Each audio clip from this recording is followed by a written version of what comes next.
एक श्लोक है भागवत में, विष्णुर्माया भगवती यया सम्मोहितम जगत हिंस्रा खलः स्वपापेन साधु भयाद विमुच्यते। साधु भय से तो मुक्त हो जाएंगे, लेकिन दुष्टों का और जो नीच है, आज ही नहीं है, आज के पहले भी थे। विश्वामित्र यज्ञ करते तो मारीच सुबाहु हड्डियां डाल दिया करते थे, तो आज अगर करते हैं तो उनका विनाश अवश्य हो जाएगा। वो धीरे धीरे धीरे करके, उनको पता नहीं लगेगा, लेकिन प्रकृति अपना बैलेंस बना लेगी। किस उद्देश्य से आए हो? कौन सी पूजा पाठ चल रही है? कितने दिन पूजा पाठ करोगे? कोई यजमान भी बैठता है कि नहीं बैठता है? थोड़ा सा आप विस्तार से बताइए। मैं मेरा नाम नरोत्तम शास्त्री है। मैं जयपुर से पधारा हूँ और मैं धाम से बहुत समय से जुड़ रहा हूँ और पहले भी मैं कई बार यहाँ आ चुका हूँ, अनुष्ठान वगैरह इत्यादि किया है। और अभी 5 दिवसीय अनुष्ठान यहाँ चल रहा है माता बगलामुखी का, और बड़ा ही अच्छा। और इसके जो अनुष्ठान के जो क्रम है, प्रातः 8 से 9 बजे तक इसकी पूजा चलती है।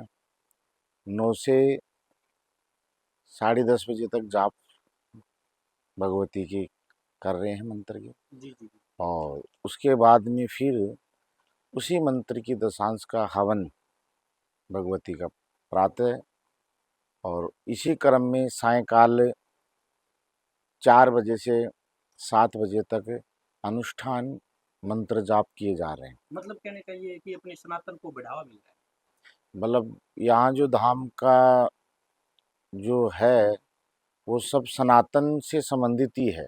इसके अलावा कोई, सनातन के अलावा कोई चर्चा नहीं होती है, धर्म के अलावा कोई चर्चा नहीं होती है। धर्म संबंधित ही सारे कार्य हो रहे हैं। विप्रों की, ब्राह्मणों की सेवा वगैरह अच्छी हो रही है। सब सेवादार सेवा कर रहे हैं, हर समय पर सब कार्य करते हैं। जो भी जिस चीज़ की आवश्यकता होती है वो समय पे। यहाँ आने वाले आप भक्तों से भी मिले हैं, हाँ काफी बात भक्त की है, कुछ कहना चाहोगे आप? हाँ, भक्तों से भी मैंने कई कई भक्तों से वार्तालाप वगैरह हुई है। तो भक्त दुखी रूप में यहाँ पहुँचते हैं, जानकारी से पहुँचते हैं। और जब यहाँ महाराज जी से संपर्क हुआ उनका, और माता दरबार में जब लोग बैठे, तो उनके जो प्रश्नों के हल थे, उनकी जो समस्याएं थी वो दूर हुई है। कई भक्त तो ऐसे भी आए हैं जो बहुत दिनों से परेशान चल रहे थे, और यहाँ आके उनकी समस्याओं का हल हुआ है, उनका निराकरण। हमारा जी, आपके पास यजमान बैठे थे एक दो, हाँ उनके बारे में कुछ बात करना चाहोगे तो बोल सकते हो। जी। धाम तो वैसे ही श्रेष्ठ है। यहाँ माता जी की कृपा चारों तरफ से बनी हुई है। और आने वाले भी यहाँ पे मतलब जैसे मान लो दुखी आते हैं, लेकिन किसी को पहले बार में फ़ायदा हो जाता है, तो किसी को दूसरी बार में। मतलब वो अपने आप खुद ही आके ये कहते हैं कि मुझे इस चीज़ से ये फ़ायदा हुआ है, और मैं अब मेरे मतलब इस चीज़ में शांति है। तो ऐसी कोई दिक्कत नहीं है। और बढ़िया यहाँ पे सबकी पूजा पाठ होती है, और हवन वगैरह करवाया जाता है, और सबकी व्यवस्था अच्छी की हुई है। तो यहाँ आपको ऐसे नहीं लगता क्या कि भाई यहाँ पर जाट है, क्यों पीठाधीश्वर, तो आपको ऐसे नहीं, महसूस नहीं ऐसा होता क्या कि ऐसा ब्राह्मण? ऐसा कोई मतलब ये नहीं है कि जाट है या कोई ब्राह्मण है। ऐसा कोई मतलब मुझे नहीं लगा यहाँ पे कि ऐसा कुछ सोच है इनके मन में। मतलब ये कहने का ये है कि ब्राह्मणों को अपने धाम पर साथ देना चाहिए, हाँ जी, एकजुट होना साथ चाहिए। देना चाहिए, सबको एकजुट होना चाहिए। वैसे भी हिंदू हैं, सब हिंदुओं को एक साथ होके अपने इस संस्कृति को, अपने जो पौराणिक साहित्य वगैरह चल रहे हैं, अपने जो ग्रंथ चल रहे हैं, उनको आगे बढ़ाना चाहिए। अपनी जो पुरानी रीति चल रही है, हवन वगैरह, जाप वगैरह, उनको सबको आगे बढ़ाना चाहिए, ताकि हम एकजुट हो सकें और आगे बढ़ सकें। मैंने इस धाम का जो देखा है, यहाँ बहुत चमत्कार होता है, माता जी की बहुत कृपा होती है। सभी भक्त यहाँ कुछ ना कुछ पाकर ही जाते हैं महाराज जी से भी। और यहाँ ब्राह्मण हमेशा आते रहते हैं, धार्मिक अनुष्ठान करते रहते हैं और हमारे सनातन को आगे बढ़ाते रहते हैं, और सबको कृपा प्रसाद पाकर ही जाते हैं माता जी।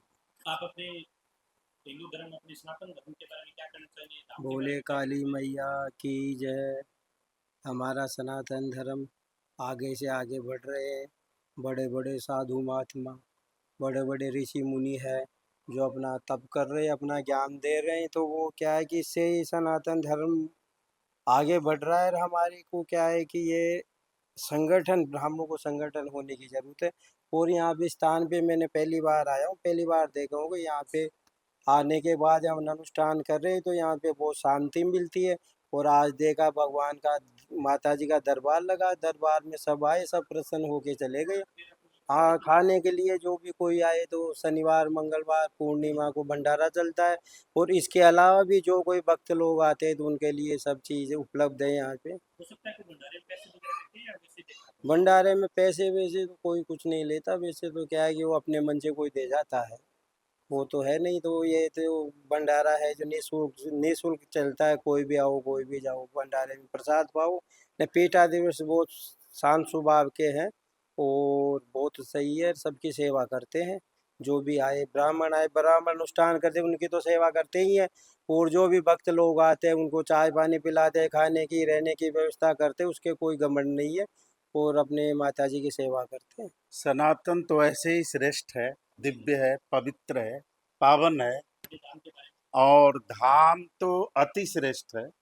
धाम तो इतना श्रेष्ठ है कि यहाँ सब प्रकार की सुविधा है, खाने की, पीने की, रहने की, आवास की, यानी कूलर की, पंखे की, सारी फैसिलिटी अपने धाम के अंदर है।